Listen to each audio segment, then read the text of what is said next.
You won't believe this true story. A constitutional tug-of-war.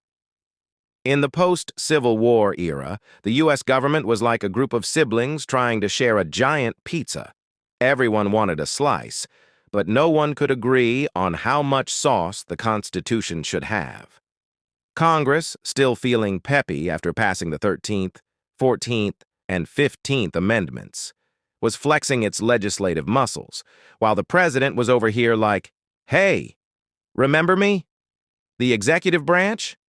Meanwhile, the Supreme Court was hanging out in the back with a gavel, just waiting to slap down a decision like Plessy versus Ferguson to remind everyone, judicial review is a thing, guys.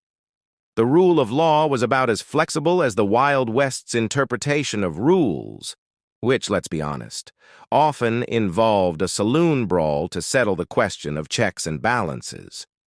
Separation of powers, more like separation of opinions. As railroad tycoons built monopolies with the gusto of a toddler stacking blocks, the question of limited government loomed large. The Gilded Age was all about who could skirt the rules the best, big business or politicians. The government's job was to keep the peace, but with so many loopholes in the Constitution being tested, it was like watching a lawyer jump hurdles while trying not to spill his coffee. Judicial review had its hands full trying to rein in overzealous state governments and presidential overreach, while Congress yelled from the peanut gallery, "Hey, we've got an amendment for that." In the end, the lasting impact of this tug-of-war was a clear realization.